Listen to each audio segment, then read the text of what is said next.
Economics touches many parts of our lives. Jobs, education, health, security. The economy provides the foundation for much of what we value in our society and is central to all our efforts to improve the world. So when the economic system breaks, it spares no one. But during pivotal times in our history, we've learned that crisis and trauma also offer us a rare opportunity. An opportunity to work together to create real, lasting change. This is one of those times. If we are going to have a world that is sustainable, that is at peace, and that does promote justice and equity, we have to reinvent the economic model that prevails.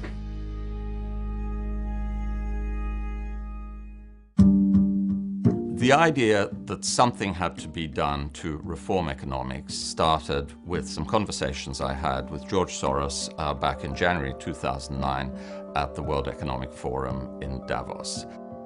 The crisis was still very much in its most intense phase, and it was becoming increasingly evident that the economics profession not only had been partly responsible for causing the crisis, but had nothing constructive to say about how to pull the world out of it.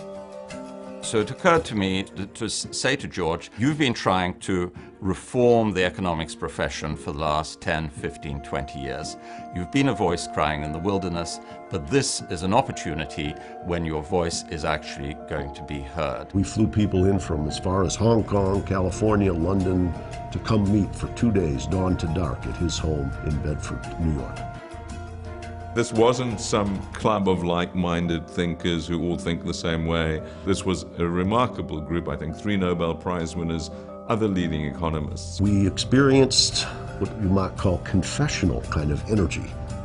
People who are very powerful, talking about their frustration in the profession. One of the most famous economists in the world, a man who won Nobel Prize, said that he had given up teaching graduate students because he realized that any graduate student taught by him outside the rational expectations paradigm would not be able to get an entry-level job in any top-level American institution. When you get a situation that the great economic thinkers, like a Keynes, wouldn't be published in a leading journal anymore, one really has to ask why. I think clearly one of the things that went wrong, both in the activity of policymakers and simply the risk management tools of major investment banks, was these extraordinary assumptions that you could just derive probability distributions from the past of the way that the economy operated and assume that that was the probability distribution of the way that it would operate in the future. One silver lining out of this very gloomy cloud is that events like the Great Depression, the Great Recession, 2008, really are ways that we test our theories. When everything is going on normally, we don't have a good test. In the same way that our understanding of the human body is really enhanced by pathology, seeing how it doesn't work. INET was born at the Bedford Summit, and with an initial investment from George Soros, it quickly became a catalyst for new thinking about how to reform our economic system and get economists to better serve both policymakers and our society at large. George Soros has been a visionary for a long time, and when Eastern Europe was going through a transformation period, he was way ahead of the curve, creating the open society and supporting freedom of ideas.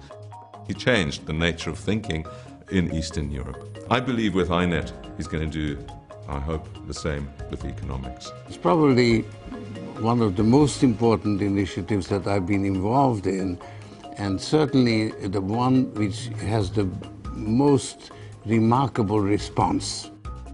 The first official INET conference took place at King's College in Cambridge, England, where in the 1930s, John Maynard Keynes demonstrated great intellectual courage in a time of crisis and helped reinvent economics in his time.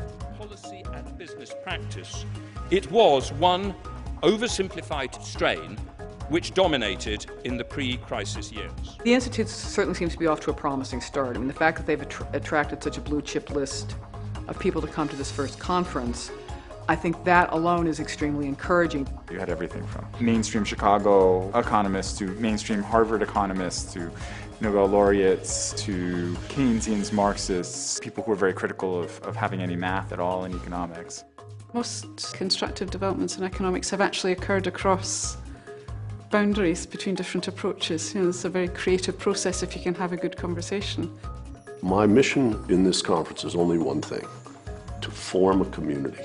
The idea that you can be with the head of the Department of University of Chicago and a left-wing Keynesian or Marxist from Cambridge, England, or from Italy, and you can all be in the same room and you can explore issues, was only possible because this crisis destroyed the confidence in expertise in the economics profession. You know, this has been a wake-up call. I think we are at a point where there needs to be a rethinking of the economics profession. We need to get going.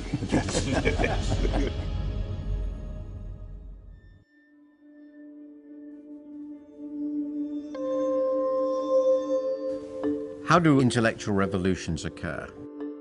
You have to unite the idea that there's something wrong. We're not quite clear what, but there's something wrong with the existing body of theory, the basic paradigms. This is clearly where we are in economics today. But you also need to motivate a large number of young people. They don't have to protect their past legacy. They need new ideas because that's how they break away from the past and create great reputations for themselves. Now, I see the real role of a new institute trying to drive such a revolution is to marry this genuine sense of malaise about what economics has to offer in finance and macroeconomics with the drive of the young. 50 years from now, people will look back to and say, that's how a new way of thinking originated. So I guess one of the interesting things for my generation to see in economics will be whether the world is as stationary as people would have us believe. The question would be whether other kind of fundamental changes like climate change, which would change the way the entire world is structured, how that will affect the way we think about economics. The future of research in economics is interdisciplinary. And the only way to foster that is through conversation between the disciplines. So how history can learn from math-based economics and how model-based approaches to financial markets can learn from financial history. This is really a good time for the economics profession. It's a very exciting time for young people because it's a time where people can begin to question the reigning paradigm.